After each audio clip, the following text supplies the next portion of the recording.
ಏನು ಕಾಳಸಂತೆಯಲ್ಲಿ commercial cylinder ಮಾರಾಟ ಮಾಡಿದ್ರೆ ಏಜೆನ್ಸಿ ರದ್ದಾಗುತ್ತೆ ಅಂತ ಹೇಳಿ ಇದೀಗ ಬೆಂಗಳೂರು ಗ್ರಾಮಾಂತರ ಜಿಲ್ಲಾಧಿಕಾರಿ ಡಾಕ್ಟರ್ ಕೆಎನ್ ಅನುರಾಧ ಎಚ್ಚರಿಕೆಯನ್ನ ಕೊಟ್ಟಿದ್ದಾರೆ.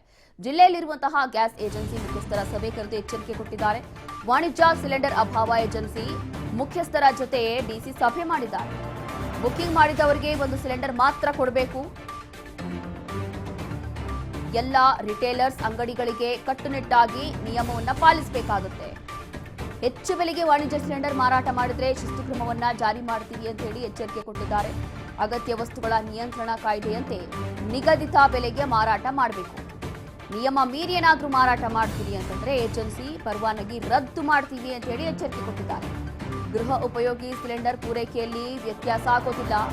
ಬೆಂಗಳೂರು ಗ್ರಾಮಾಂತರ ಜಿಲ್ಲಾಡಳಿತ ಭವನದಲ್ಲಿ ಡಿಸಿ ಅನುರಾಧ ಕೊಟ್ಟಿರುವಂತಹ ಹೇಳಿಕೆ. ಎಷ್ಟು ಬೇಕೋ ಅಷ್ಟು ಮಾತ್ರ ಬುಕಿಂಗ್ ಮಾಡ್ಕೋಬೇಕು. ಎಷ್ಟು ಬುಕ್ ಆದರೂ ಕೂಡ ಒಂದೇ ಸಿಲಿಂಡರ್ ಕೊಡಬೇಕು. ಕೇವಲ ಒಬ್ಬರಿಗೆ ಒಂದೇ ಸಿಲಿಂಡರ್ ಇಲ್ಲಿ ಬುಕ್ ಮಾಡಲಿಕ್ಕೆ ಅವಕಾಶ ಇರುವಂತದ್ದು.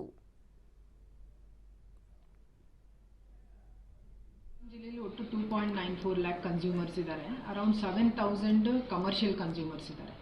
ನಮ್ಮಲ್ಲಿ ಈಗ ಅವೈಲೇಬಲ್ ಇರುವಂಥ ಸ್ಟಾಕು ಅರೌಂಡ್ 8,000 ಸಿಲಿಂಡರ್ಸ್ ಇದೆ ಡೊಮೆಸ್ಟಿಕ್ ಯೂಸ್ದು. ಮತ್ತು ಕಮರ್ಷಿಯಲ್ದು ಅರೌಂಡ್ 100 ಸಿಲಿಂಡರ್ಸ್ ಇದೆ. ಸೊ ನಮ್ಮಲ್ಲಿ ಇದು ಎನಿ ಟೈಮ್ ಇರುವಂಥ ಸ್ಟಾಕ್ ಇದು. ಸೊ ಯಾವುದೇ ಕ್ರಂಚು ಅಥವಾ ಯಾವುದೇ ಅಭಾವ ಇಲ್ಲ ಇಲ್ಲಿ.